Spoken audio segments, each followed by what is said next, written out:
Are you looking to grow revenues, increase profitability, or obtain financing? If so, you came to the right place. Running a business is all about leadership. How do you become a better leader? Learn from the successful entrepreneurs and business owners how to lead your organization more effectively. That's why we created Leadership Live at 8:05, Talking Small Business, to help you succeed with your host, Andrew Frazier, Business Growth Pro and CFO and founder of the Small Business Pro University. Every Tuesday evening at 8 p.m. Eastern, we're joined by experienced entrepreneurs and business owners who share their secrets to success via live stream. Also, every Friday morning, we release a new podcast episode. Either way, you will learn about developing your business leadership skills from our roster of highly performing guest experts. Leadership Live is one of the many valuable resources provided through the Small Business Pro University, empowering business owners to learn, profit, and grow. Find out more at sbprou.com.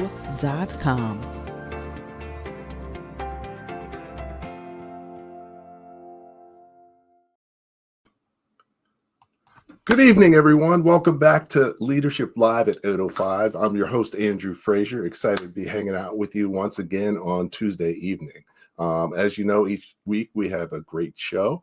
And, also I'm getting ready for next week because next week is Power Week. So hopefully you can join us. But we're really going to focus and put some extra effort and extra resources into achieving our mission of helping you and other business owners to make 2025 your best year ever by selling more, maximizing profit, and financing growth. What does Power Week mean? Power Week first, we have our Power Breakfast. We've been doing this for over 12 years and really a great event. Wallace Santos is going to be our featured guest speaker. He's CEO of Main Gear, a computer manufacturing company. And, he's going to be great, but also it's New Jersey's premier networking event for business owners. So if you're in New Jersey or near New Jersey, you may want to check us out next Friday. Also, to kick things off before the Power Breakfast, we do a pre-event networking event the night before. It'll be at the Boss Loft in Union, New Jersey. So you'll hear more about that as we go, but just wanted to make you aware that, we got some big things next week and you're welcome to join us. It's going to be very valuable for a lot of people. So back to tonight's show. Tonight, we're going to be talking about a very important topic and have a great guest because he's one of the best people there is at it. So definitely,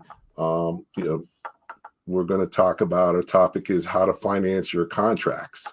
Government contracting is great, but for many small businesses, it's tough because, how do you finance it? Because the government usually makes you wait to get paid. So we're going to talk to Ervin Hughes about that and, sort of how to get beyond that and figure out the financing. And not only that, he's going to talk to you about it, but his company does that. So, he's a great person to connect with, a great person to hear from because, he actually knows this and does this. So you're hearing from an expert. So let me invite Ervin on real quick. Hey, Ervin, how you doing tonight? Hey, Andrew, how you doing, man? Good to talk to you. Excellent. Thanks for joining me. I know you got a busy schedule financing everybody's project, but I think taking a minute out, hopefully nobody has to wait on their financing as a result, but we're going to make this worthwhile for the people. Well, let me tell you what, man, the good thing is that you do this after hours, right? And so I think that's a smart thing to do, man, because now you've got it fixed for everybody who wants to be able to join in, whether they join us live or later, on a replay or something like that. So thank you so much for having me, man. I'm really, really excited for us to get into topic tonight. Definitely.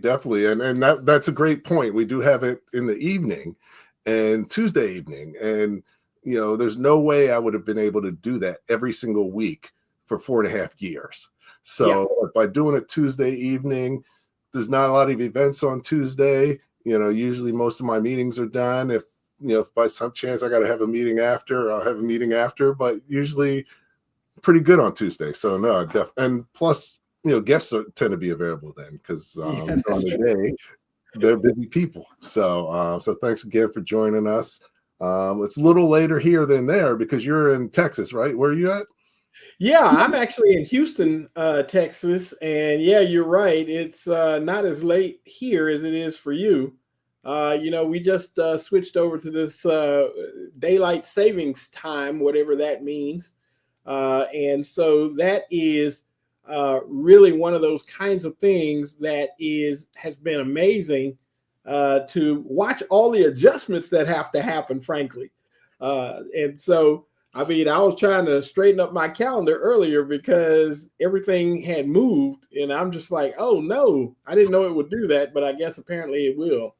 Yeah, no, that's definitely true. And for me, like, I think I just changed the clock in my car like 2 weeks ago from the last switch. So now I'm going to do it again because, it's like you don't think about it. And then, but yeah, no, definitely it's a little switch. I'll be better this time though.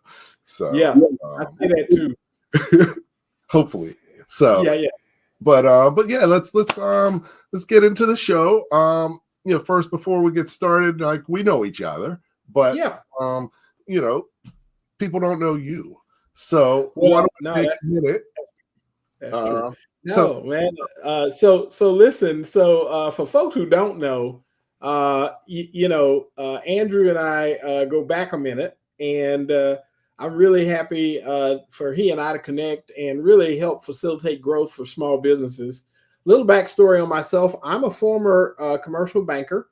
I left my job at the bank back in 2003. For those of you who are accounting, a lot of my colleagues back then said, "Hey, Irv, you know what? You better not leave your job, man. You're going to lose your benefits and you're going to starve to death." Well, you can take a look at my face and tell I didn't starve to death. So that's point number one. And let me tell you what, point number two is that I started helping small businesses get access to capital and credit way back then, and I'm still doing it today. And so I'm really excited to be able to do what I'm doing. I've been doing it for quite a long time.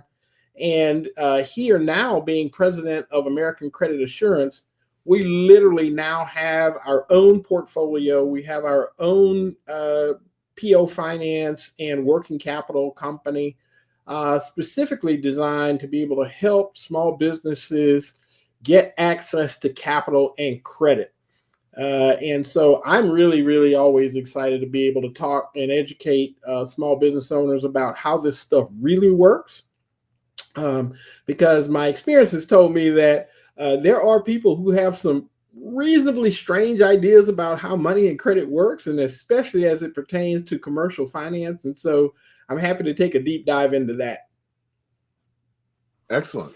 So no, we're gonna pick your brain and get some of the great knowledge out here. Definitely appreciate your willingness to share that with us. Yeah. And looking forward to a great show. We do Leadership Live at 8:05 as one of our Brain Trust initiative through the Small Business Pro University. So what is Small Business Pro University? Well, I'm glad you asked, because we got a short video that will introduce you to Small Business Pro University. Many small businesses experience low or no revenue growth, and the owners are not making enough money. I founded Small Business Pro University to help you break that cycle by empowering you with greater knowledge and enhanced skills to lead your organization more effectively. Over the past 15 years, I have collaborated with organizations like the Small Business Development Center, Rising Tide Capital, Empower the Village, NJMEP, Rutgers University, and SCORE to work one-on-one with over 1,000 business owners and teach tens of thousands of people about business. My experience includes serving as a naval officer, managing businesses, graduating from MIT, earning an MBA from NYU, and achieving the CFA designation, which has prepared me to accomplish my mission of helping 1,000,008 business owners to sell more, maximize profit, and finance growth by 2028. My vision is to create the ultimate business ecosystem for entrepreneurs. Small Business Pro University empowers entrepreneurs like you to run their businesses more professionally and create sustainable enterprises. We employ my proven proprietary Masterpreneur Playbook framework to guide your journey along the Masterpreneur path and facilitate your Masterpreneur evolution to work on your business and scale faster and easier. Small Business Pro University provides access to valuable resources, partnerships, and relationships that will help you to sell more, maximize profit, and finance growth.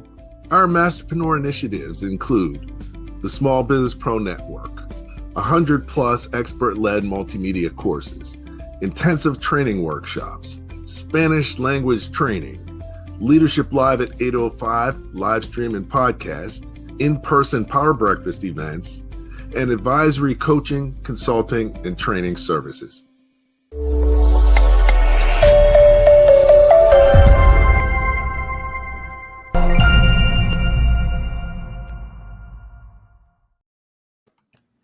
Welcome back to Leadership Live. I'm here as your host, Andrew Frazier. I'm here with Ervin Hughes, and we're talking small business. Our topic tonight is how to finance your contracts. And really look forward to digging into this topic because we could probably spend hours and hours and hours, but we don't have that. But we at least want to give you some valuable insight and knowledge that can help you understand more about what you need to know based on what you're trying to do. We invite your questions, comments, and let's just make this an interactive show. Okay. So you ready? Yeah, absolutely. I'm do that. I'm ready, man. Let's do it. Okay. So I always like to define things up front and just make sure everybody's on the same page. Sure. So can you talk a little bit more specifically about government contracts, the different types, and kind of the different requirements a business needs in terms of financing and cash, depending on the business? Because I know, we talked about product and service businesses and other things. Be good for everybody to be on the same page as far as that before we dig into more details. Yeah, absolutely.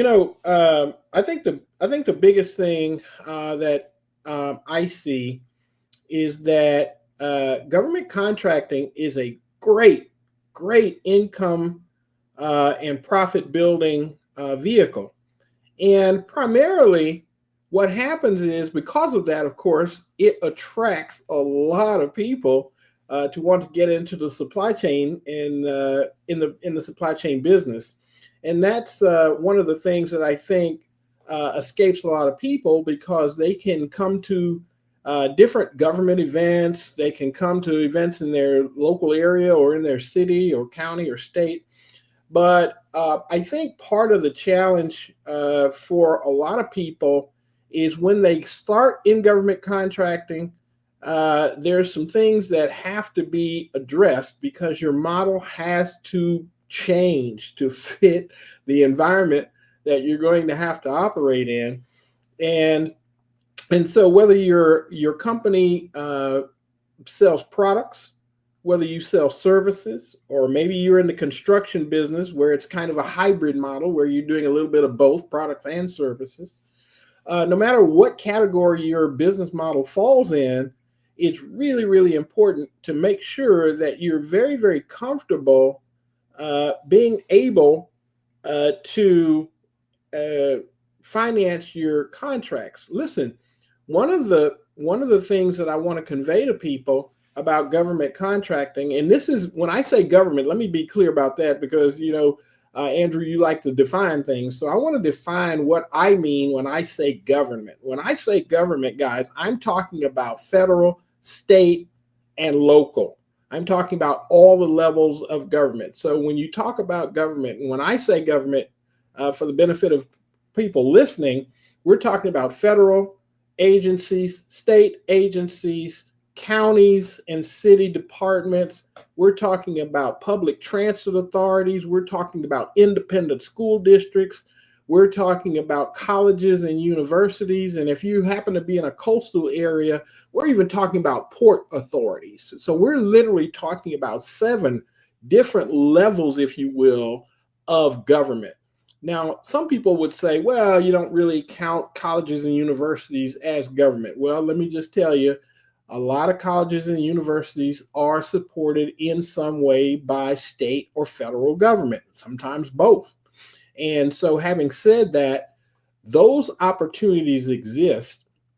And so I wanted to make sure that we sort of define starting out, what we mean by government. And then we can drill down into what happens when you actually get good at going after these opportunities and winning them. Because this is something, for whatever reason, a lot of people don't seem to want to talk about. You can go to all these meetings and you can see the effort that government agencies, frankly, are making to be able to contract and buy from small businesses. They make the effort. And the reason why they make the effort is because there are policies in place to buy from small business. Okay.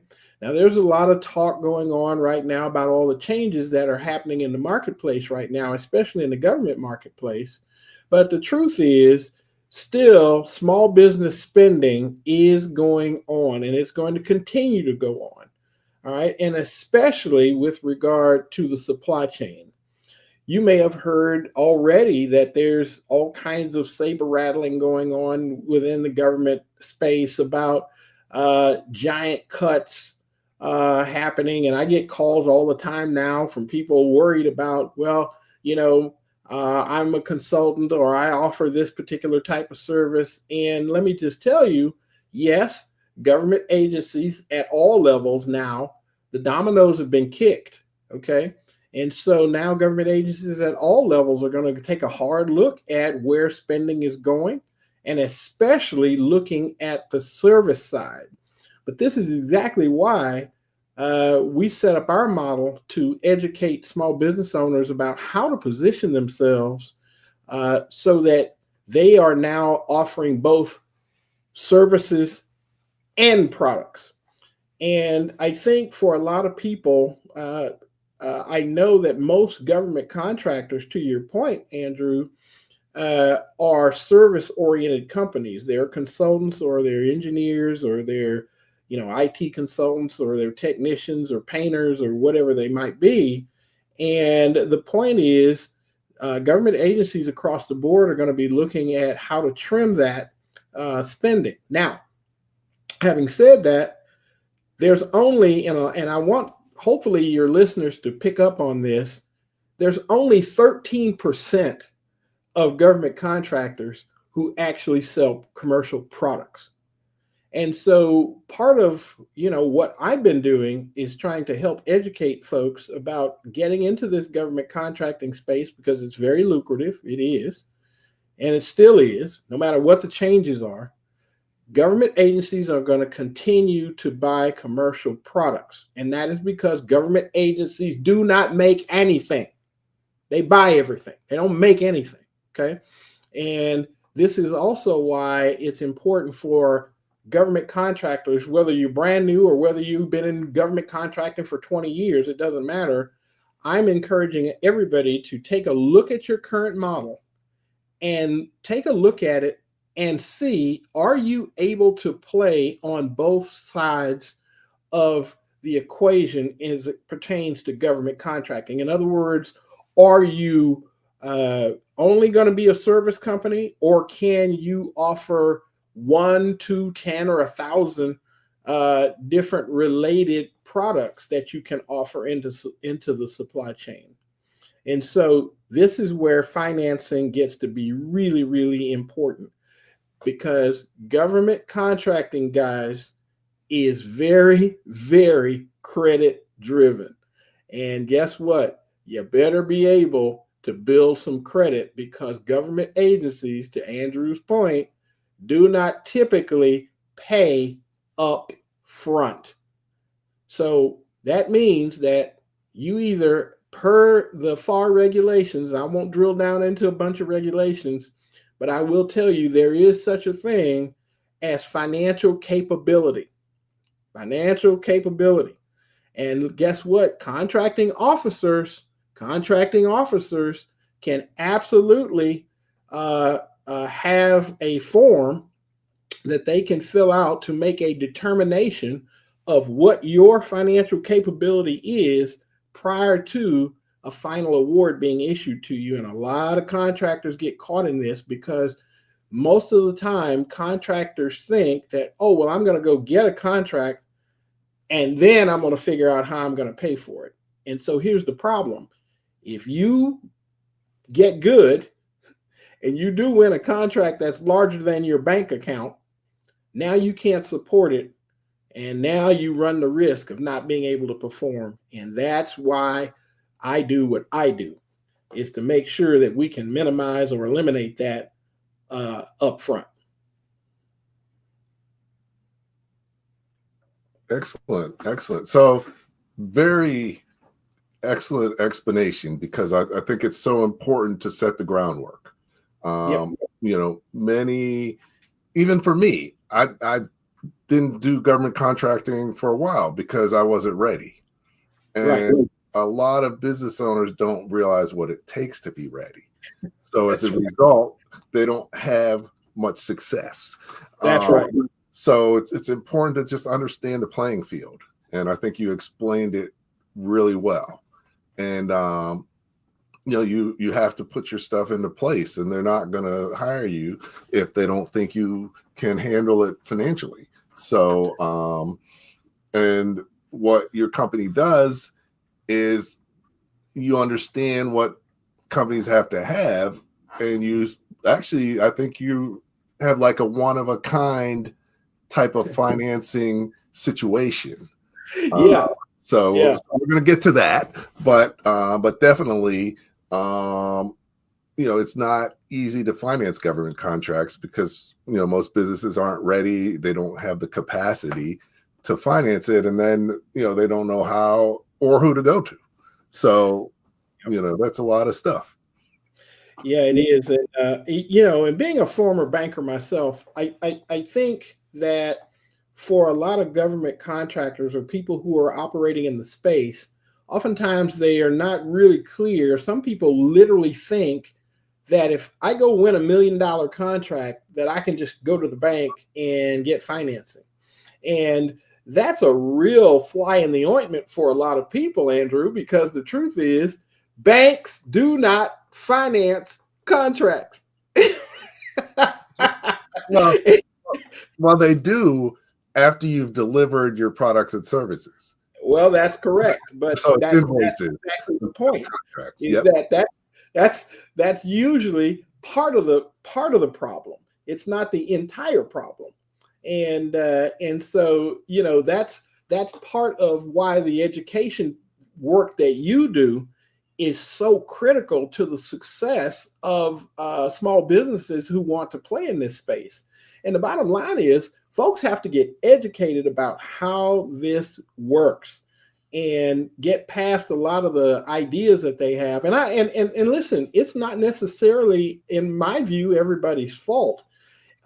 Nobody likes to get into the weeds or get their hands dirty talking about financing and what all the nuance is to it. And unfortunately, that means that a lot of small business owners come into the space and they bring consumer financing ideas into the space, when the truth is, you and I both know that consumer finance is vastly different than commercial finance. These are apples and oranges, because now you're looking at financing a business. Now, and for most of us, you know, we've been through the process, if you will, of, you know, we financed our house. You know, most of us know what a mortgage is. You know, most of us maybe have financed a car or 2 or 10. Most of us have, you know, a credit card. So those are all consumer finance transactions. And so we're familiar with those. We're comfortable with those. We know how those things work. And then here it is. Now you started a business. And more importantly, whether you started your business 10 minutes ago or 10 years ago is irrelevant. The point is now you're in a place where you're forging new territory and you're going to have to change some thoughts that you have about how finance works in the business world. And that's why I'm so excited and really, frankly, just been blessed with a lot of success in this. You know, I was looking at some numbers, Andrew, over the years now.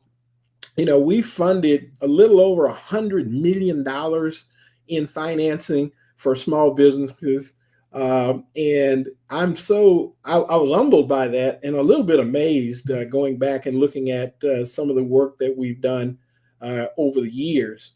But I'm really proud to know that a lot of these businesses have continued on to grow. In fact, I was just talking with one of the folks that we funded many years ago, a woman-owned business, and now, you know, she started out just by herself, and now she's literally manufacturing. She literally owns a manufacturing business now, where, you know, she continued to grow and scale her business. And I recognize that the financial challenge is that a lot of times small businesses will recognize that growth costs money. It just does. The minute you start growing, you need more. You need more people. You need more chairs. You need more tires. You need more everything. And if you don't lay out a plan to finance that growth, if you start growing, you know, we use a term here at ACA. We call it, you know, we say you're going to hit the fence, right? And so the idea is that a lot of small business owners literally get into this space. Yes, you want to make some revenue. Yes, you want to generate some profit, but the truth is growth costs money, and you have to be ready for that. A lot of people, honestly, don't even know or don't see themselves as a creditor. And you have to think about when you get a contract, you've been awarded a contract, and the agency says, hey, deliver these goods or come and do this work, perform this work. And when you're done, you're going to invoice us. And then we're going to pay you in 30 days. Generally, that's the idea. Federal, maybe 15 days. But the reality is it could be 45 days. It could be 60 days. It could be longer than that, depending on the size of the contract. And so what I'm getting at is if your business currently, and you're not ready to cover your payroll, cover your operating expenses, cover pay yourself, right? In the interim, you're not set up right. And that is going to absolutely inhibit your growth because just naturally, you're going to ratchet back on some of the opportunities. And I would imagine that perhaps even some people listening now, Andrew, maybe some people have passed on opportunities already. Some people may have already felt the pain of that, where they've gone and looked at, here's an opportunity that fits me. Here's some work that I can do. This is an award I'm confident in. I can go after it, only to find out that, well, if I do win this, then what? You know, it's kind of like the old adage, a dog chasing a car. Now, what is he going to do if he catches it?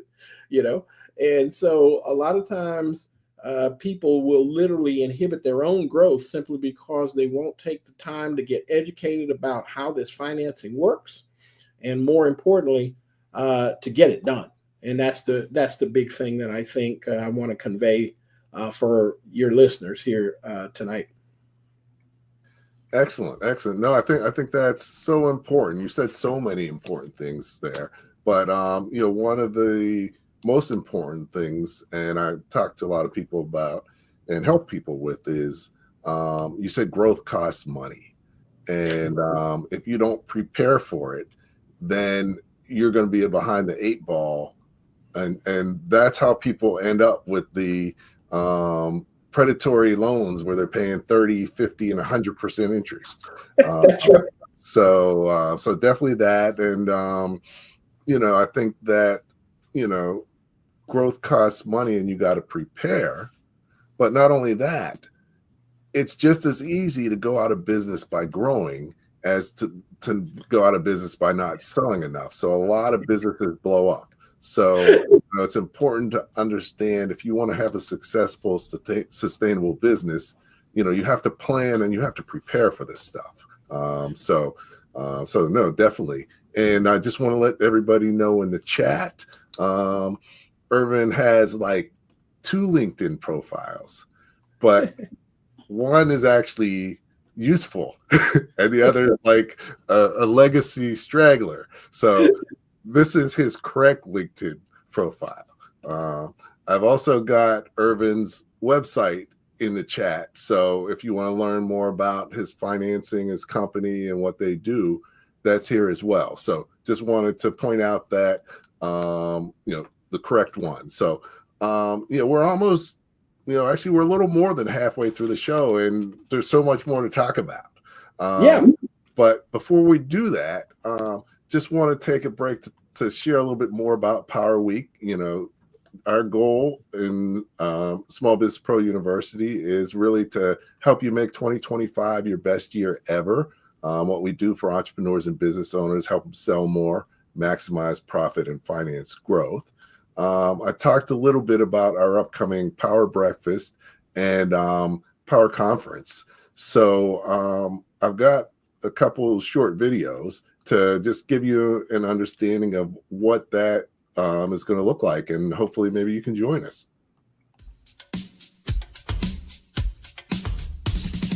When I tell you that you walk into this space and it's a different type of energy, are you going to be supercharged? Of course you are. I'm supercharged right now. Power Breakfast is a great event.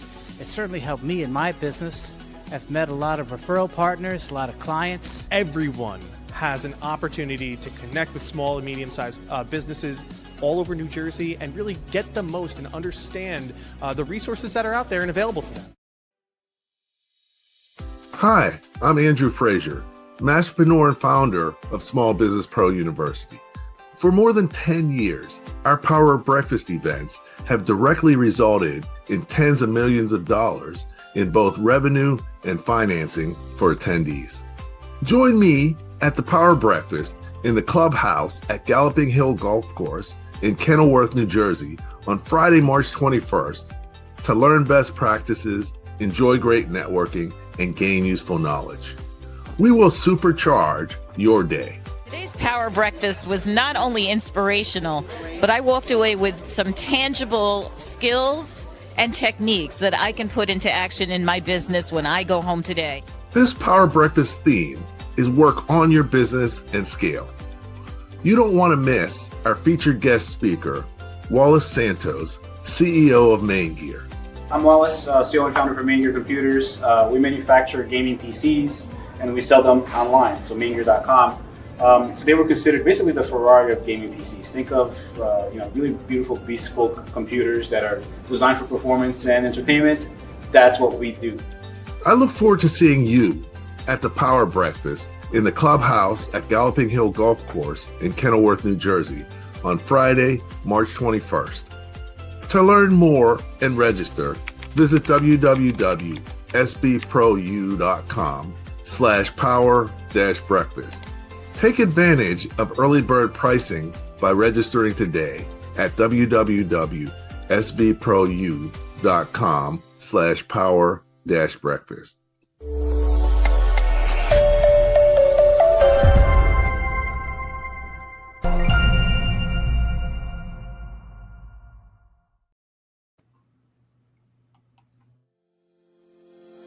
Join us for the Power Network event at the Boss Loft in Union, New Jersey on Thursday, March 20th.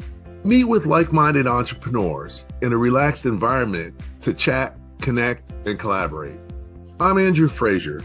Please join me at our Power Network event, and I look forward to introducing you to our members and friends. Hey everyone, I'm Sumiko Hartley, owner of Miko New York LLC in the Boss Loft, New Jersey, where I create safe spaces for women entrepreneurs to be nurtured, celebrated, and supported. My mission is simple. It is to empower women to level up their skills, diversify their income so that they can blossom and thrive in business and in life. And that is why I am super excited to be hosting the Power Networking event with Andrew Frazier at the Boss Loft on Thursday, March 20th. So to all my lady entrepreneurs, and this one is for the fellas too, join us on March 20th to connect, to collaborate, and to expand your network with other powerhouse entrepreneurs. Hope to see you there. To learn more and register, visit www.sbpro.com/power-network today.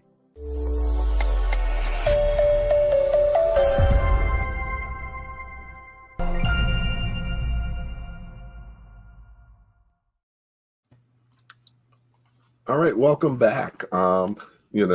Here talking with Ervin Hughes about how to finance your contracts.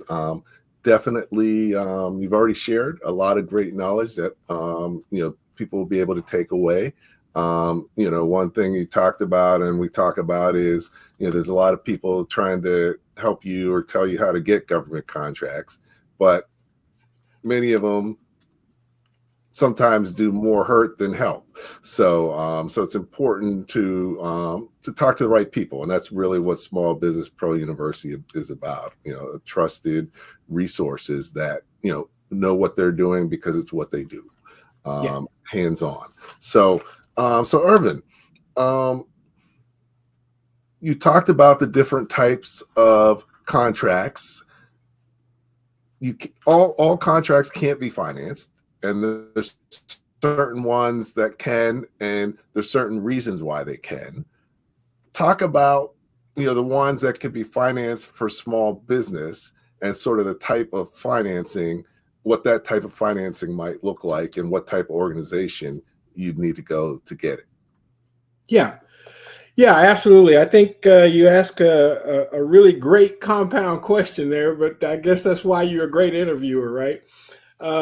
And so, yes, you're absolutely right, guys. So I want to give some bullet points because I really think that it might be really, really helpful for everybody to kind of, I don't know how many folks are writing people. Some of you guys got great memories, but if you're a writing person, I would really like to give you some steps, if you will, because I really want you to get some value out of what we're talking about today. So one of the first steps in financing a contract, write this down if you're a writing person, is profitability. You have to make sure that you are profitable. Okay.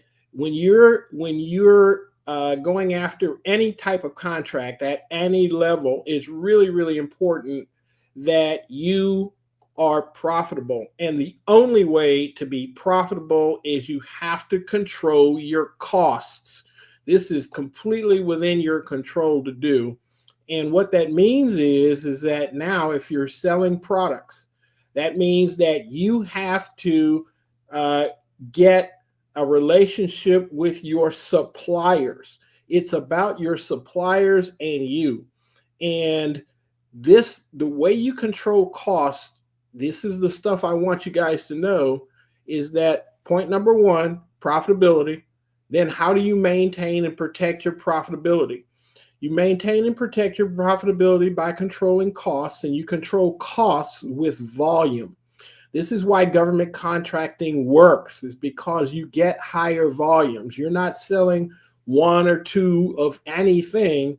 Now, like for example, I'm working on an opportunity right now for a truckload of copy paper for a school system.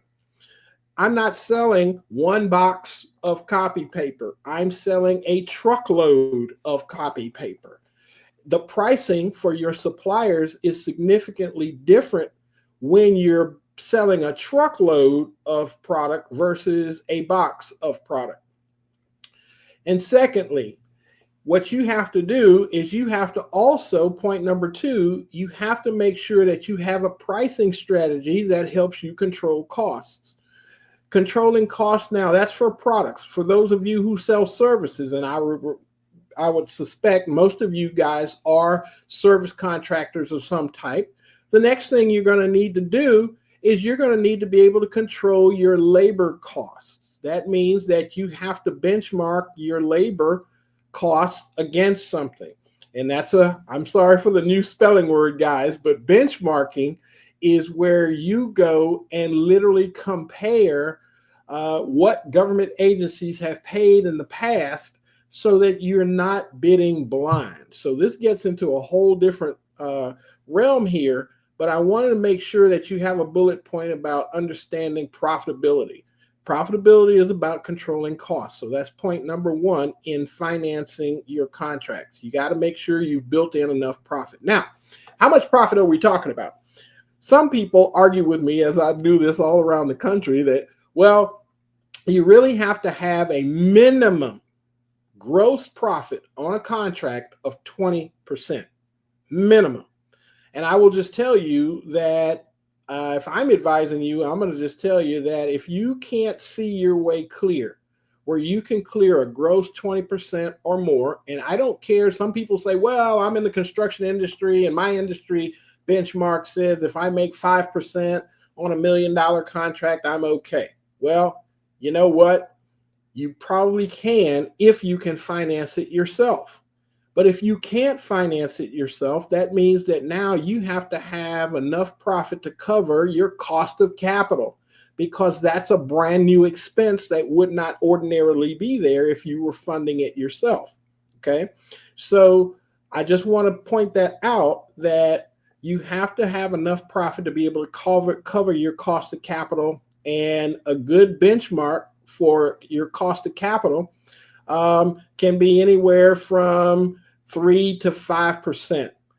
For those of you who might be in construction, this is the same kind of model that you would have to factor in if you were getting or needing bonding for a construction project. You would still need to factor in your cost for bonding or insurance or finance. All of these things that a lot of times government contractors miss out on. So profitability.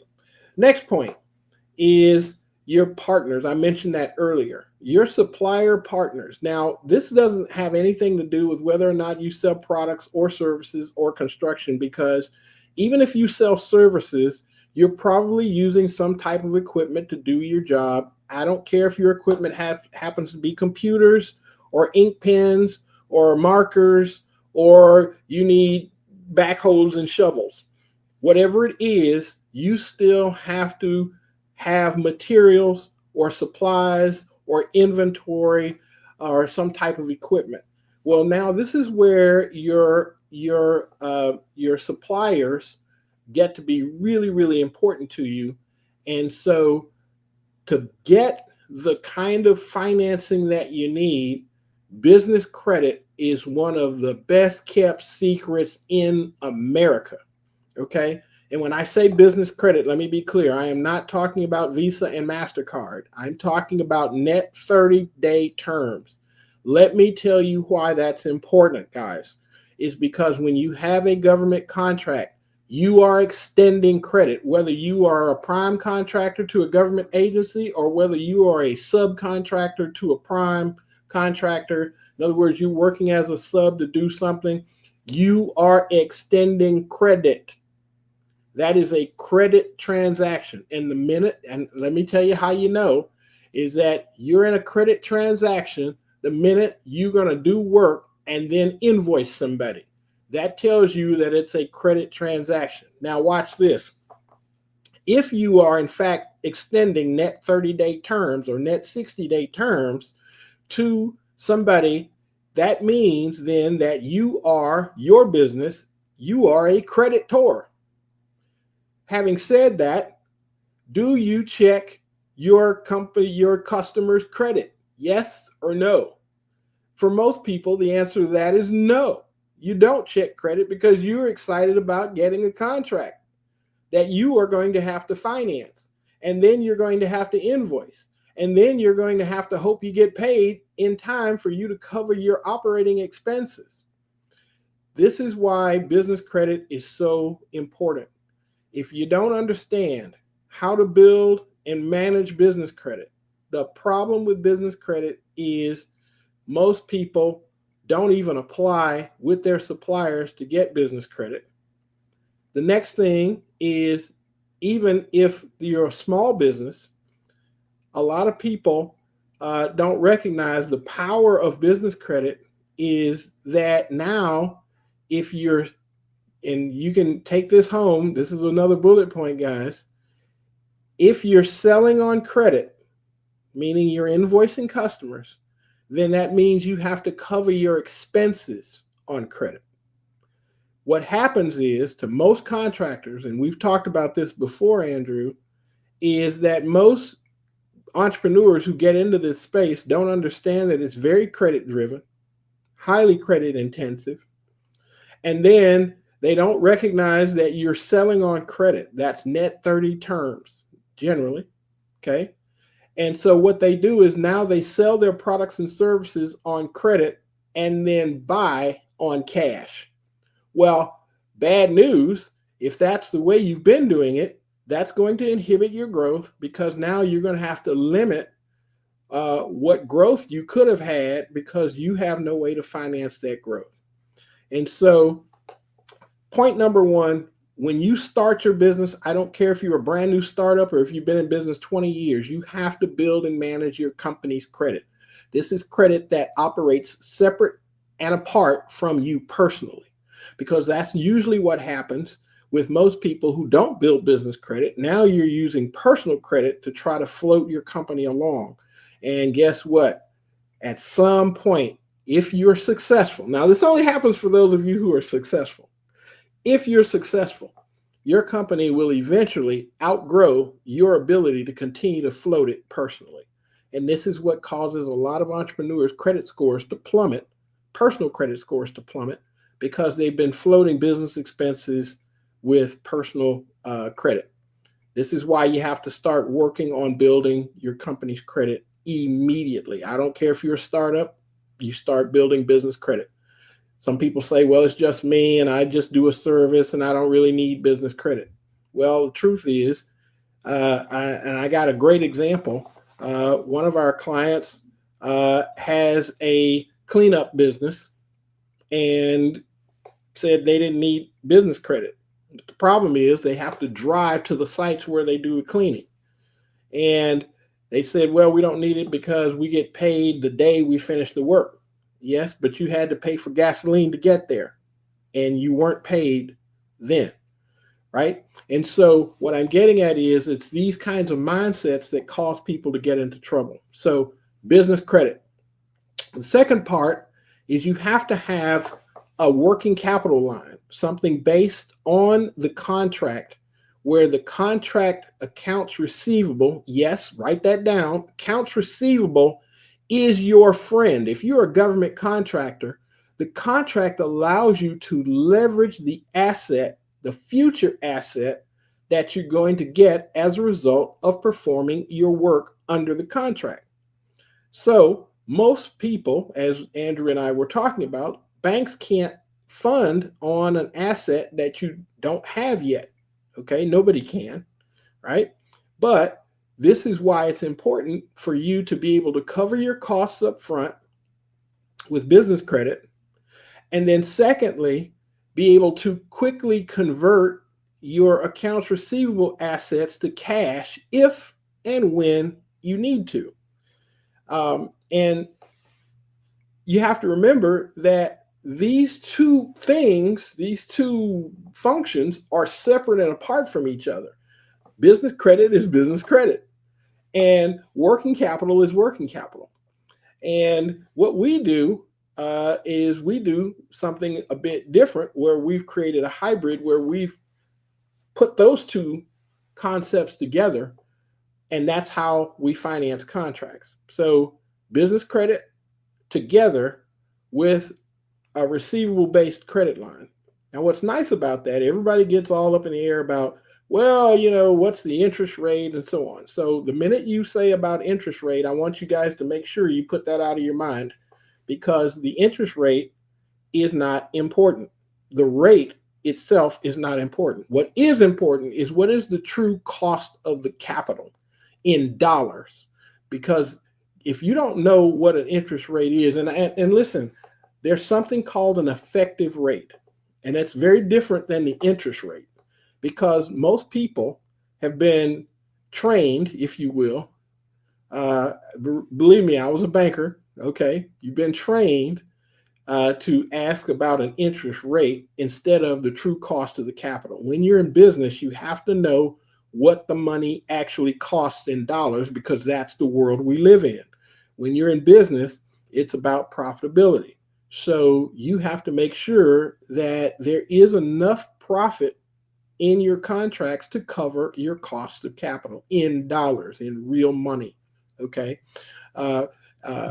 So a lot of times when people get into contract financing, the steps you have to follow is, number one, you have to be profitable. Number two, you have to have a relationship with your suppliers and your employees and your labor to control your costs.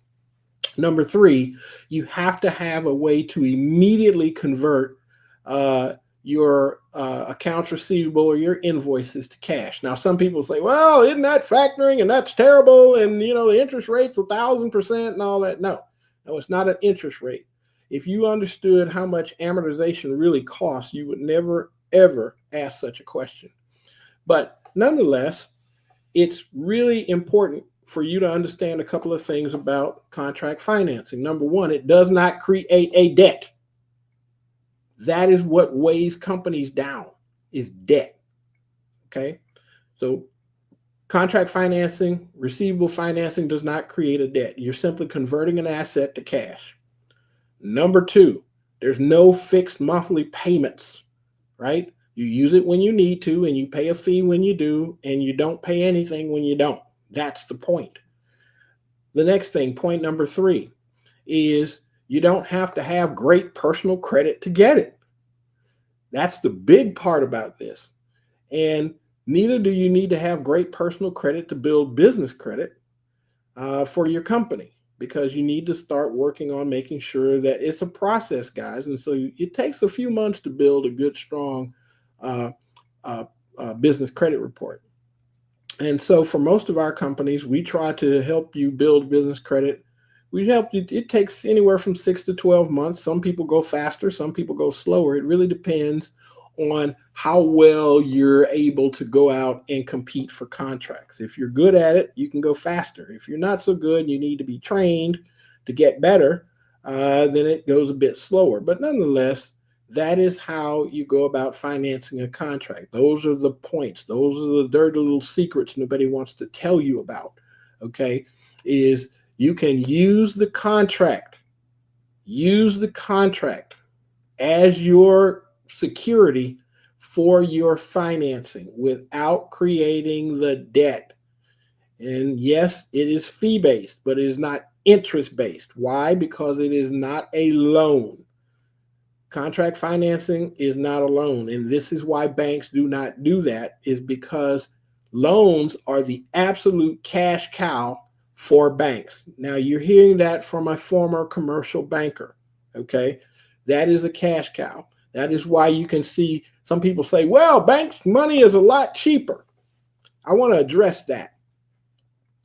So if banks' money is so much cheaper, and you got the impression that a 6% interest rate on a $100,000 loan over 84 months, you're going to pay back roughly $140,000 for that $100,000 that you bought. So I want you to know that's the difference in what I'm talking about, the difference in an interest rate and an effective rate. In other words, the effective rate on that example I gave you means that you paid $40,000 for the $100,000 that you needed. That's how loans work. I'm not against loans. You should borrow money to buy equipment, any kind of real estate, any kind of equipment. Yes, you should do a loan. Why? As long as the asset you're buying is in fact an income producing asset. For example, if you were in the printing business and you want to buy a $100,000 printer, that makes sense. Why? Because the printer makes money for you. Same thing for trucks. If you're in the truck or transportation business, if you buy a $200,000 truck, that's fine to do. Get you a loan to do that. Why? Because the truck itself makes money for you. All right. And so it's the same thing in commercial real estate. If you got a good rent roll and you want to buy a building, go buy the building and get you, and because the building itself will make money. Right. And so these are concepts that you would think would be simple and understandable for most people. But again, this is why we do what we do. So just remember, financing a contract, follow some steps. And step one is make sure you're profitable. Okay. You just taught about like 10 courses there on finance. This was like amazing. So I'm going to make an executive decision. Given that it's 9:00, we're going to go till 9:15. Because we have to unpack some of this because there's so much knowledge and experience and expertise in what he said. And I'm just going to repeat and communicate some of this stuff in a different way so you may be able to understand even better between the two of us. And also, Ervin made one mistake, so I'm gonna beat him up on that mistake. It's like it's a quasi mistake. So first off, you talked about profitability. Now, business is about profitability, so you need to be making some money. Not only that, your taxes need to show that you're making some money, because if your taxes don't show that you're making money, to anybody involved in government contracting or financing, you're not making any money. So, right. That first and foremost, cost is important. It's definitely, working to get the best pricing, especially on volume, is important. On top of that, you talked about gross profit. Most people don't think about that, but like you said, 20%, because a lot of times you're like, oh, I could do 10, but by the time you take 2 to 3% out for financing, you take additional insurance, there's some expenses that you didn't put in the contract that you have to eat.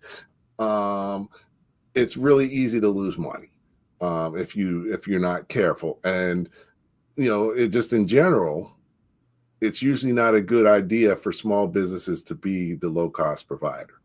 So definitely, you need to make sure that you price to be profitable. And if you don't get the contract, actually, it's a blessing, because the worst thing, a lot of people get contracts and don't fulfill them, and then you can never ever get a contract again. That's right.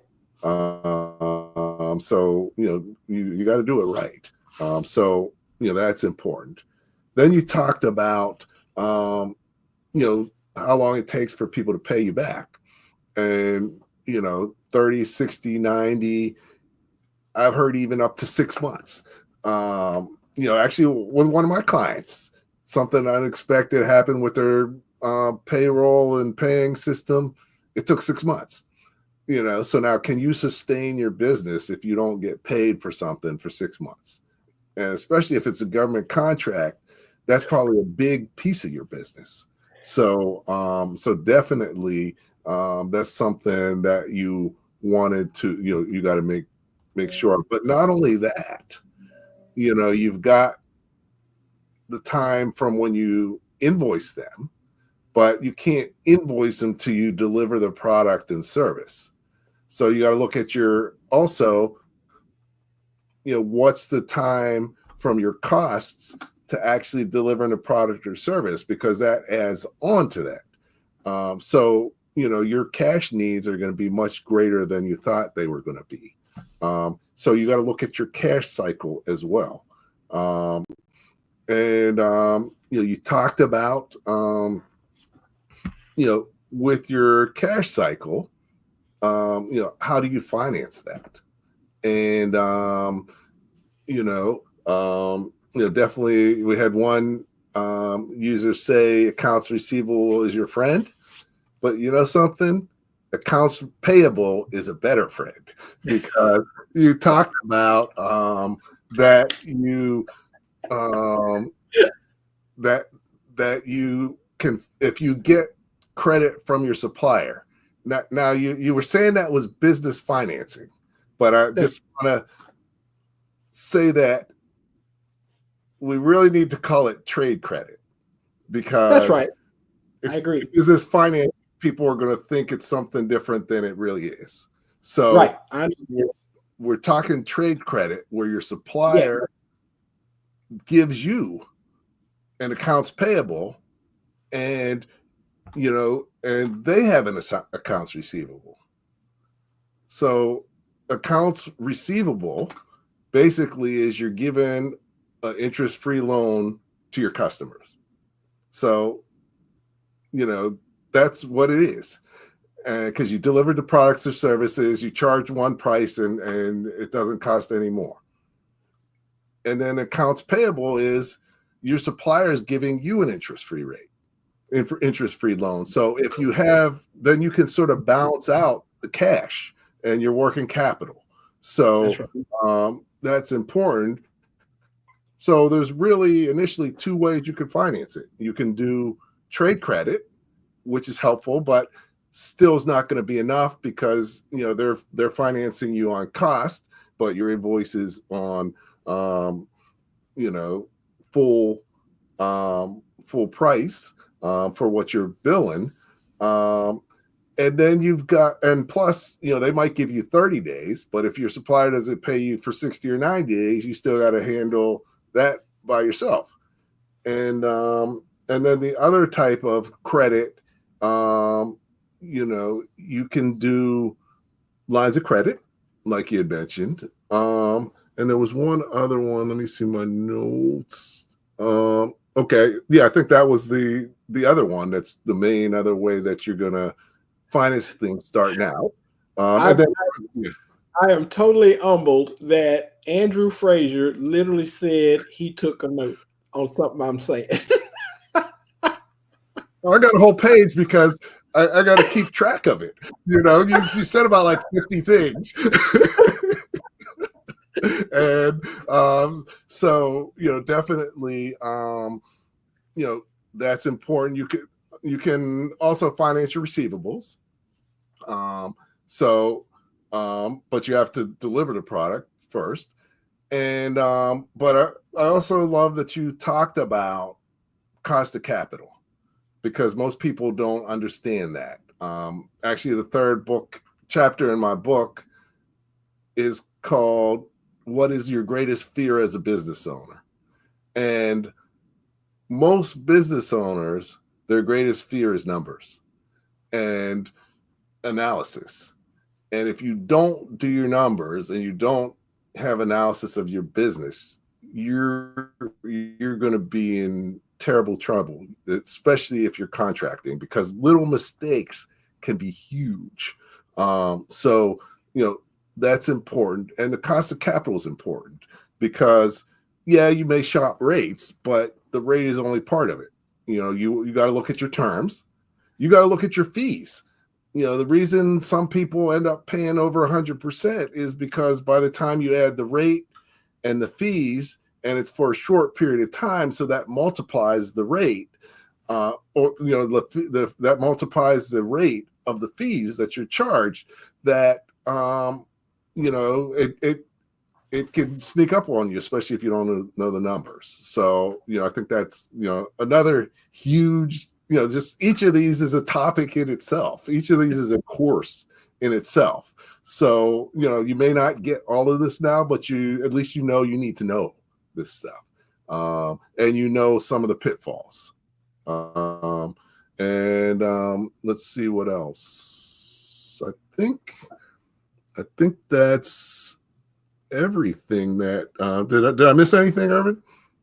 No, man, I think you were spot on in your recap, man, and I'm glad you made a decision to kind of extend this. I hope listeners have found this session to be meaningful and relevant, man, because you can finance your growth. There is a way forward, and especially using government contracts to do it.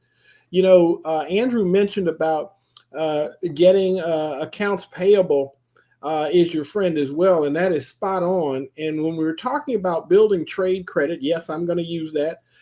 Building trade credit, it's really important that you understand how that process works. And one of the things that I want to do, Andrew, is I'm building a bit of a community online, just much like a LinkedIn group, right? That folks can come in and post their questions, where they can ask an expert, like yourself, to come on there. It's just for contractors.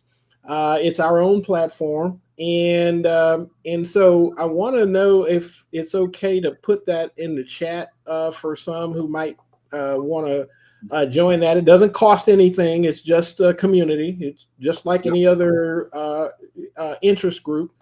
But one of the things that we're doing with that is we're bringing in opportunities, connecting subject matter experts, and really providing a community for government contractors so that you can get the support that you need.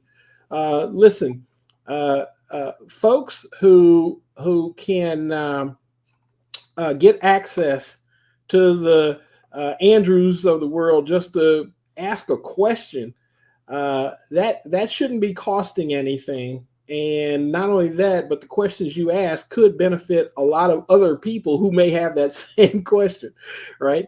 And so I would like to offer that up, that you can go to our website there, and we've got a community set up.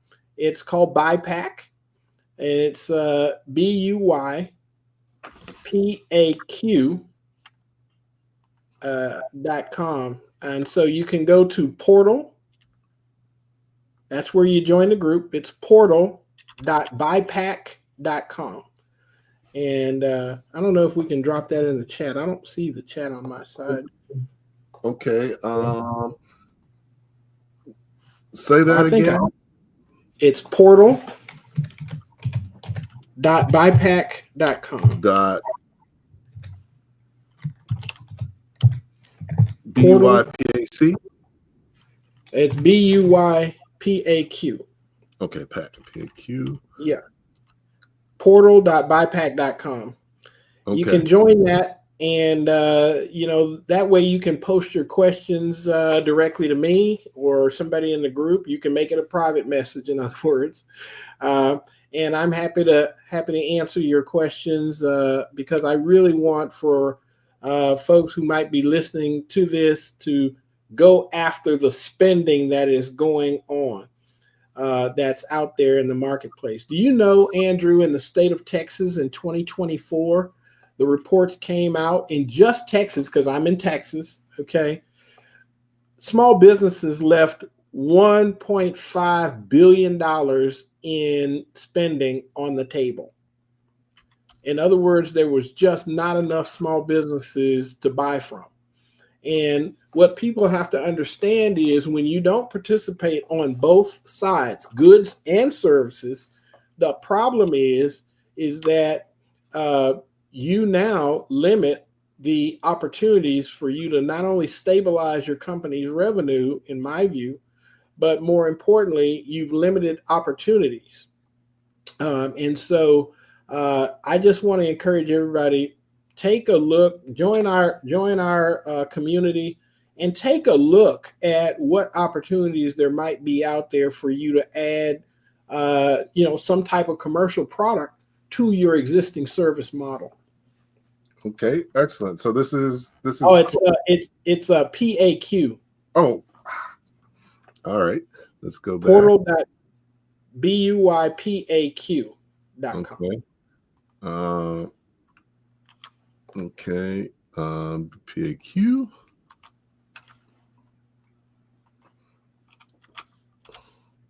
Got it? Yep. Hold on. Okay. Let me put it out there. So, this is like amazing. Definitely appreciate you coming here, taking time out of your busy schedule to do this. And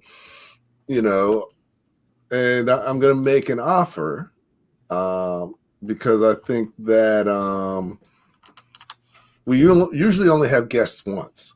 Even in 4.5 years, we've only had a handful of guests more than once.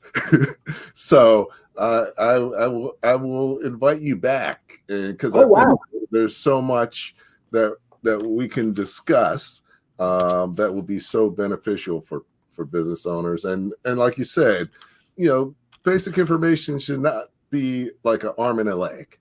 And and especially getting the right information. You're not hearing from people who read about what they're talking about, or someone told them about what they're talking about, or even took a class on what they're talking about. You're dealing with people who have tremendous experience in what you're talking about on different levels with a lot of different organizations. That's right. And could teach the class on that. And actually, you have a training program for government contracting and other stuff as well. So you've got his website. So definitely feel free to reach out to Ervin, learn a lot. He's actually probably more cost effective than most others out there, but I'm sure his program is better than all the others out there. So, so you're welcome to check that out if you're looking to do government contracting. So, thanks again, Ervin. I greatly appreciate you. It's been a great conversation, and also if you want to meet Ervin, he may be coming up to my Small Business Power Conference on July 25th.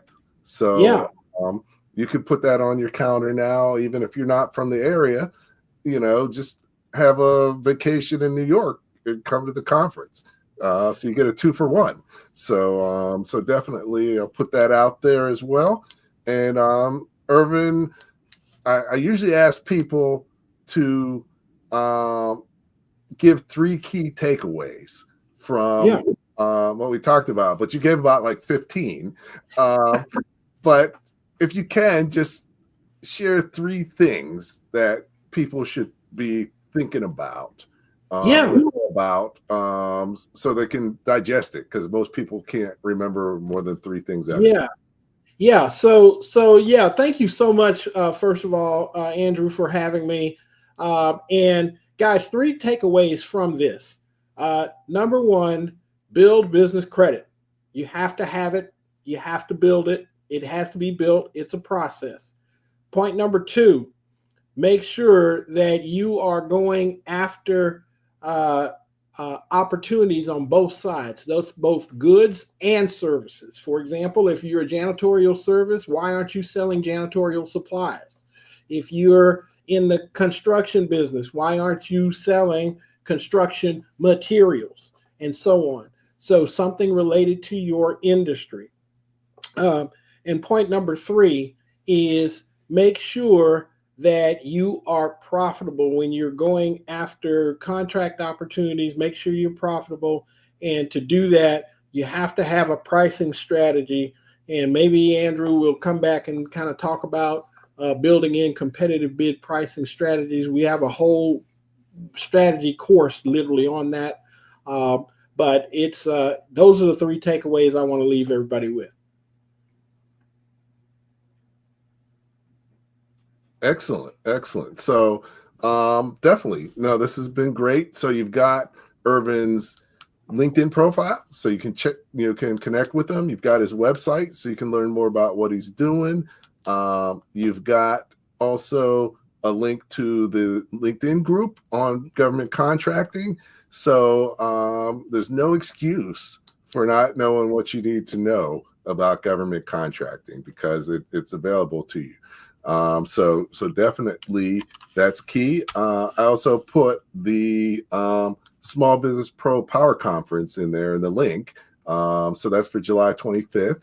And, the other great thing is now you can get super early bird pricing. So you can register now and get super early bird pricing and, save a whole bunch as well. So you're welcome to join us. So thanks again, Ervin. Hang out for a minute. I'm just going to close things out and we'll go from there. So thanks again. Hopefully you realized how amazing of a show this was tonight, and our guest and how knowledgeable he is. So definitely thanks for tuning in again. Thanks for giving us an extra 15 minutes. It just wouldn't have been just to finish where we were at the time because it was such important stuff that we were talking about. Definitely we had a lot, so definitely check out the replay because you could probably play it 5 times and still learn more each time while you're playing it. So definitely appreciate that. Definitely a great show. Next week is Power Week, like I said, with the conference, and our show next week is about working on your business and scaling.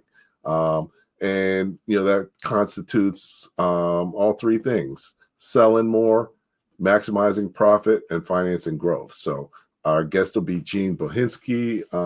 He is one of our fairly regular contributors too, because he always has so much great knowledge and things are always changing and he's always sharing new things that could be valuable. Hopefully you can join us next week as well. Thanks for hanging out. Thanks for your questions. Thanks for your comments. And at the end of the day, the more that you know, the faster and more successfully your business is going to grow. Thank you for listening to Leadership Live at 8:05, Talking Small Business. Subscribe to our YouTube channel and to the podcast on your favorite podcast platform. Leadership Live is one of the many valuable resources provided through the Small Business Pro University, empowering business owners to learn, profit, and grow. Find out more at sbpro.u.com.